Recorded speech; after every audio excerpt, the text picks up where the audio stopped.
Bilang bahagi ng pagdiriwang ng ika-31st Police Community Relations Month, matagumpay na isinagawa ng Regional Community Affairs and Development Division, Police Regional Office Cordillera Administrative Region, ang Oplan Best o Bisita Eskwela I Am Strong sa Tawang Integrated School, Barangay Tawang, La Trinidad, Benguet. Pinangunahan ng aktibidad ng mga tauhan ng ARCAD sa pangunguna ni Police Major Willie D. Dumansi, Chief ng Public Information Section, sa ilalim ng pamumuno ni Police Colonel Freddy M. Lazuna, Chief ng ARCAD Procar. Naging katuwang sa programa ang PSJLC 2026-01 Class Hiraya, ang pamunuan, mga guro at mga mag-aaral ng Tawang Integrated School sa pangunguna ng School Head Mr. Benson Labadan, ang National Police Commission Cordillera Administrative Region sa pamumuno ni Regional Director Attorney Henry M. Dungala at iba pang mga inimbitahang resource speakers. Sa kanyang mensahe, nagpasalamat si Mr. Labadan sa mga tagapag-organisa at binigyang diin ang kahalagahan ng matibay na ugnayan ng kapulisan at sektor ng edukasyon sa pagpapanatili ng isang likas at maayos na kapaligiran para sa pagkatuto. Samantala, ipinaliwanag ni Police Major Dumansi ang layunin ng Oplan Best,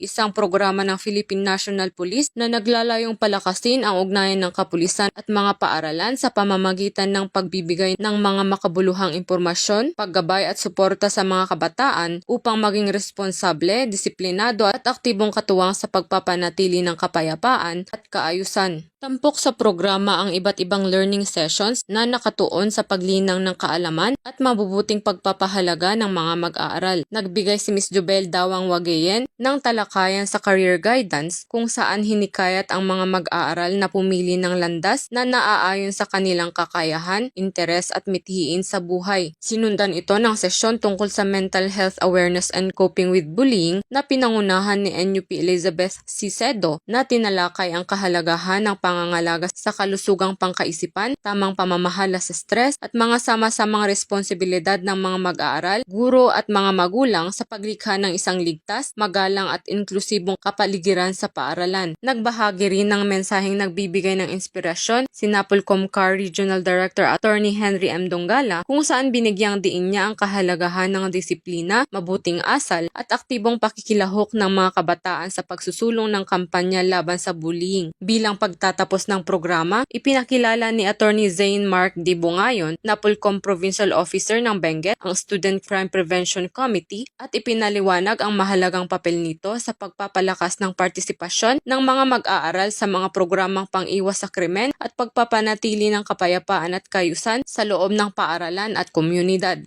Upang ibahagi ang naging epekto ng programa sa mga mag-aaral, narito ang pahayag ng SSG President ng Tawang Integrated School na nagpapahayag ng kanyang taus-pusong pasasalamat sa Philippine National Police at sa mga katuwang na ahensya para sa matagumpay na pagsasagawa ng Oplan Best.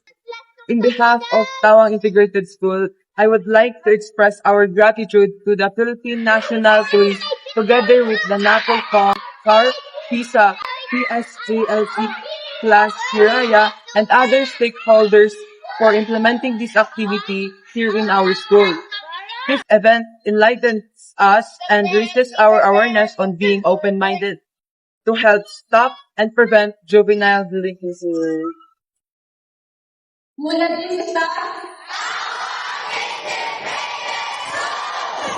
ako ang inyong PNN ko, Nagpantal, Patrulungan, Grace Bulacan, Alagad ng Batas, Tagataguyod ng Balitang Pulis.